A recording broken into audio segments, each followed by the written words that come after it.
Welcome to the CONNECT Collaborator Interview Series, where we host 10-minute conversations with healthcare professionals and partners with the goal of encouraging deeper collaboration in the healthcare industry. Today's guest is Katie Luciani, Executive Director at the Endometriosis Network. Katie has been the driving force as the Executive Director and since 2019, passionately supporting the endometriosis community since 2014. Katie herself lives with endometriosis with symptoms since she's been 11 years old, but was not diagnosed until 27 years old.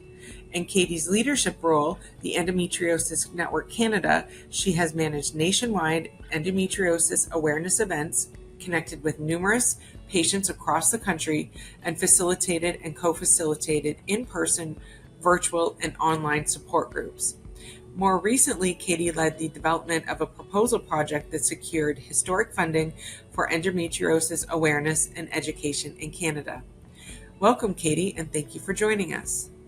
Thank you so much for having me. So maybe you can just tell us a little bit about your personal journey with endometriosis and how this led you to navigate, for others and led you to Executive Director for the Endometriosis Network. Symptoms for myself personally showed up at the age of 11, and I didn't receive an official diagnosis until the age of 27. So you can imagine that's quite a large chunk of my life, not knowing what was wrong with me, having an answer, having sort of any type of support or kind of acknowledgement of like what's happening with my body. And so it was actually through finding a support group, which was the Endometriosis Network Canada, that I took the leap and I attended, not knowing anybody. And I can absolutely say that taking that leap and going to that support group changed my life, changed the trajectory of my life. I was in a very dark place. I was very lonely and not sure. And meeting other people that were going through similar situations was life-changing. Being told that, I'm not alone, that there's answers to what's going on, it changed my path completely and sort of led me down the path of wanting to give back to this incredible organization, volunteer with this organization, and sort of how the path of where I'm at today and what we're doing today has all sort of come together. I know the network, has quite a large following and community, but maybe you can elaborate on the 4 pillars of support, education, awareness, and hope, and really what this means, for your stakeholders. Something that's very unique about the Endometriosis Network Canada is that there's very much patient involvement. We're a patient-led charity. And so within those 4 pillars, everything that we do, that is brought in to the work that we do. So, we offer support programs, bi-monthly virtual support groups that are free to attend for people that are living with endometriosis or suspected endometriosis. We have Facebook support groups, private Facebook support groups where we have a membership of, it's constantly growing, close to over 9,000 at this point, people across the country that are, actively messaging, communicating with one another, asking questions, wanting to know more, supporting one another. We have awareness campaigns. We have our large awareness campaign, fundraiser campaign. The Endo Network's Run to End Endo is coming up this year towards the end of May. We also create resources for patients, for people that are impacted by endometriosis. And I think throughout all of that is that we really honor the individual journey because, it's living with endometriosis is quite a challenge. There's a lot of barriers to care, and being able to come to a place where you feel, supported, you're included, you feel seen, you feel heard, you can empower yourself, you can learn, you have connection, community. These are all really, really important pieces to navigating an endometriosis journey. Well, we know with all of the work you're doing, funding is really critical. And maybe you could expand a little bit on the federally funded grant that was provided to the Endo Network and how that sparked this patient-led initiative that you're referencing. We were invited to participate in an application process from Health Canada's Sexual Health and Reproductive Fund, and we were successful in that application, and we're a part of historic funding for endometriosis that is outside of, research or anything like that. And through that, sort of, we had three kind of pillars within that project to sort of address delays to care. And so one of that being a public digital awareness campaign to really get the awareness, the education out there about endometriosis. Another piece to that is a curriculum enrichment program. So for youth, it's called What You Need to Know, period. It's another free resource, bilingual, written in plain language, inclusive, and available both online. There's also facilitator trainings as well. And then the other piece to that sort of project as well was the Endo Guides, which are resources that were basically the development was led by people living with endometriosis.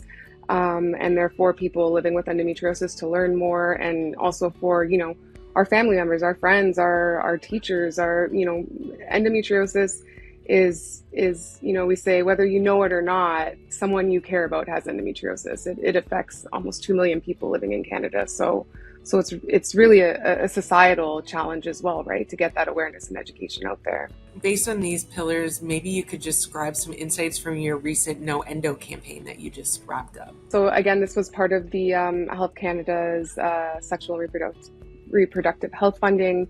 So we launched last March in 2024, and also just wrapped up this year's as well.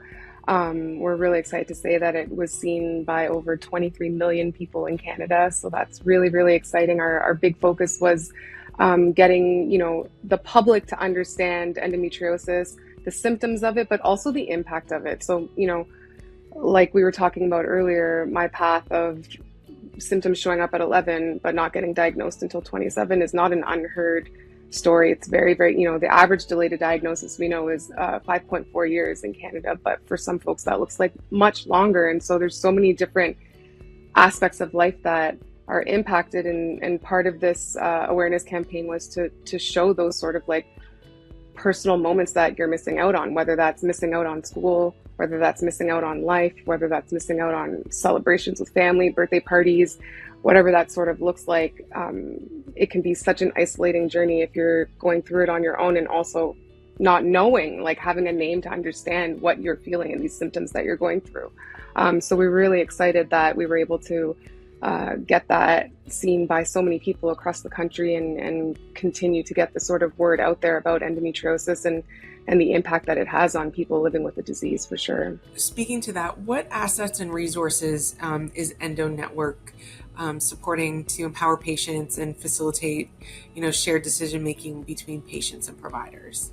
Yeah, absolutely. I think that's a really important piece to the puzzle of living with endometriosis, and it's being able to have healthcare providers that you can work together with, and you can make informed decisions about what you're going to do about it and how it affects your life personally.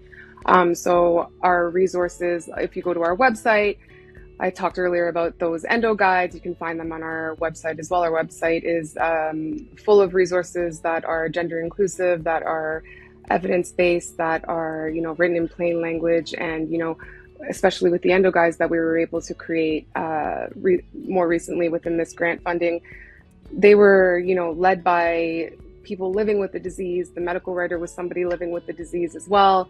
And these topics were really topics that were focused on areas of need. So, for example, menopause and endometriosis, understanding more about that, mental health and endometriosis, understanding more about that, surgery and endometriosis. We were also able to create surgery videos. So I think, from both a patient perspective and a healthcare perspective, it's a great place to come to learn more, even if you're not living with this disease, to support somebody in your life that does have endometriosis. These resources are there for you to read over, to understand, and to share with others, because I think at the end of the day, knowledge is power. And so the more that we can get the word out there and the resources out to the people that are in need, the more hope there is for meaningful change for future generations. I know one of the things is fundraising, and Endo Network is really gearing up for your biggest fundraiser of the year. the Run to End Endo. Could you tell us a little bit more about the event and why it matters and how people can get involved? Yeah, absolutely. We're really excited about it. This year, we're expanding to 8 cities, and we also have a virtual opportunity as well, because the reality of living with endometriosis sometimes is that you are not able to go to that event that you really hope to go to. So we're really excited about it. You can go to our website, endometriosisnetwork.com, and it lists all of the different cities. We're going to be in Toronto, Ottawa, Charlottetown, St. John's, Newfoundland, Winnipeg, Regina, Vancouver, Halifax, and it's really, yes, it is an awareness event, a fundraising event, but also it's an opportunity for people living with endometriosis to come together and to find community. And especially, there's such a strong digital community and online community. And so these are opportunities for people that have never necessarily met face to face to come together and meet one another, and to just, hold space for what it's like to live with this disease, and what it's like to continue advocating for change. It sounds like you've had a really fantastic year thus far with your campaign and now the run coming up. Maybe, Katie, you can tell us where people can find you and how they can get in touch. So you can find us on social media, Endo Network Canada, and on our website, endometriosisnetwork.com, knowendo.ca. Always feel free to reach out to us over social media or through our website, and one of our team members will absolutely reach out and support in any way that we can. Well, thank you very much for joining us, Katie, and best of luck. I look forward to following your journey. Thank you. Thank you very much for having me.